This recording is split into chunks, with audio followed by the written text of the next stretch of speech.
Hello, everybody, and welcome back to Everything in Between.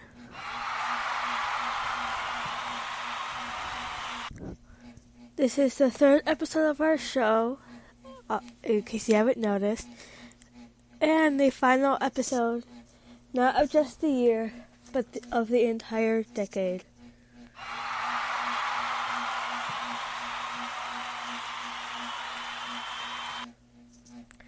Now, for this episode, I'm going to be talking about some of the things that might have happened throughout this year and a couple of the big moments from throughout the decade. I'm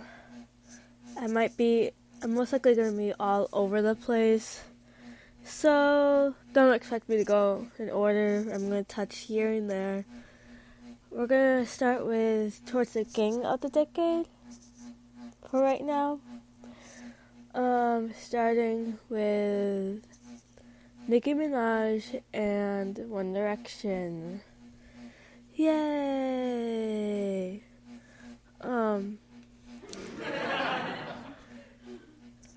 Anyway,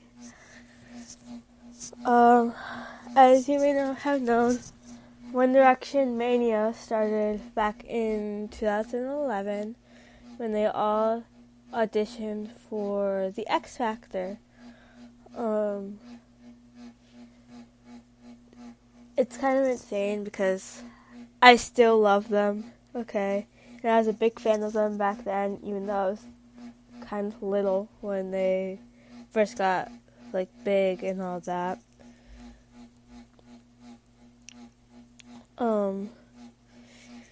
Since 2011, between the time they were formed and the time that they broke up,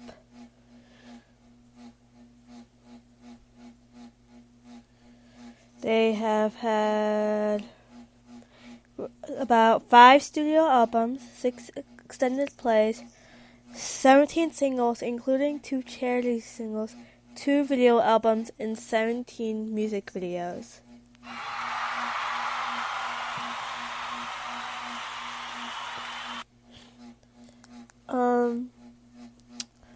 Some of these songs and albums and stuff are more popular than others, or more well known, should I say. Notably, What Makes You Beautiful, Story of My Life, etc., etc.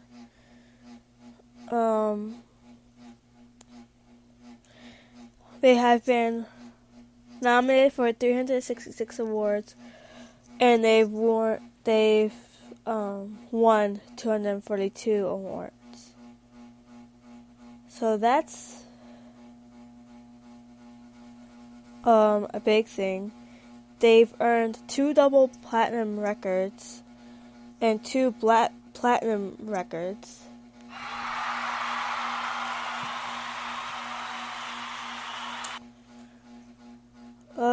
Which is a pretty big deal. They have been broken up for a few years now, which I think many of you have known at this point.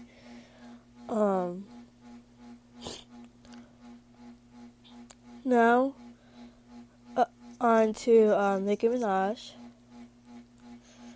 who got mostly big after Super Bass dropped. In total, she has released 4 studio albums, 3 compilation albums, 3 mixtapes, 105 singles, including 71 as a featured artist, and 15 promotional singles.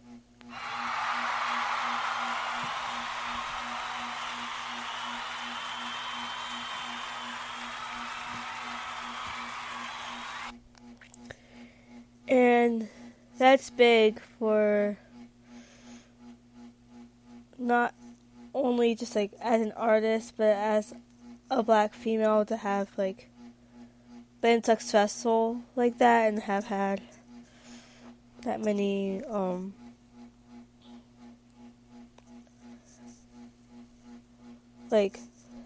that much music out and all that. On top of that, she has won 11 awards. She is the first and only female rapper to win the Best Female Hip Hop Artist Award 7 years in a row. Like I said, she's won 11 awards out of 29 nominations, which is a big deal in general, and she's very talented, so I can see why she has won so many awards. So that for now is somewhat the beginning of the decade, 2010, 2011-ish, roughly. We're going to jump forward till now. Over the past 10 years, the MCU has been a big part of many people's lives, with Phase 3 having just ended with one of the more recent Spider-Man movies, and a really huge release of Avengers Endgame earlier this year, which unfortunately saw some of our favorite characters die and saw some major growth from the beginning of the MCU to the end of this past phase. Now, as sad as the ending may have seemed, it leaves a lot of more opportunities for the future. I heard we're getting a Black Widow movie soon, and we're getting a Black Panther too. It gives us a chance to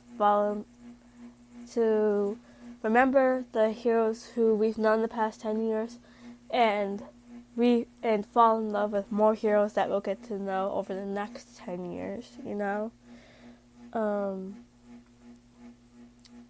Which it's good for us to be able to still love these characters while getting to know the new ones, Avengers Endgame saw the death of one of my favorite characters from the MCU. Well, two of them actually, Natasha and Tony, as well as Steve handing over the shield to Sam, which was a big moment in MCU, especially since we've seen Steve Rogers as our Captain America over the past 10 years, and it'll be interesting to see how Sam takes on the role over the next 10 years. I can't wait to see what they do with the characters that are still alive, and possibly new characters that'll show up somewhere along the way.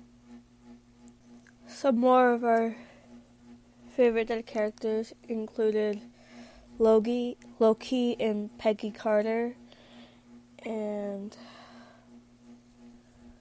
Gamora, which have died over the past 10 years. Loki having died, I believe, at the beginning of Infinity War.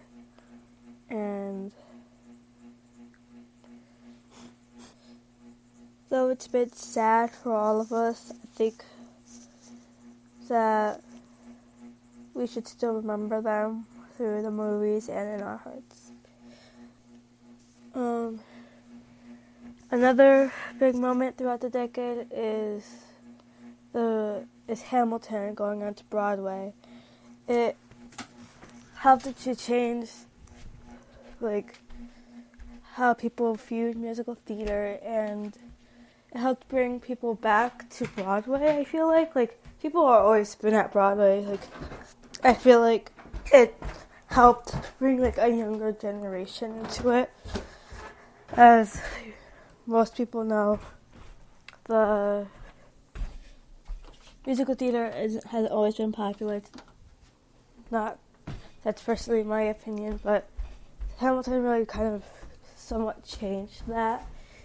And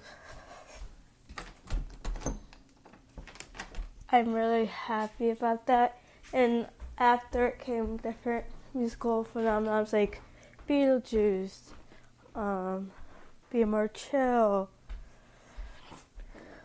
Dear Evan Hansen, and it brought people into fandoms like Wicked and Les Mis and Heathers, which was based off the movie Heathers, which came out at the end of the 80s, actually. So, in 2018, which was 4 years after Taylor's song "Shake It Off" went huge. Pop music was reinvented all over again. Billie Eilish achieved 1 billion streams on Spotify without even releasing an album. She has pulled pop into like this dark, nightmarish Neverland type thing, and people can't get enough of it. It's amazing, and it's kind of like a big achievement for the music industry, you know?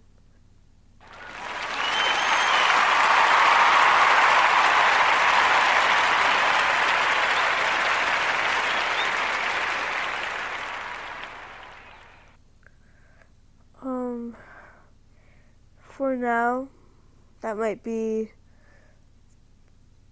the end of this episode. I might do a part 2 around New Year's.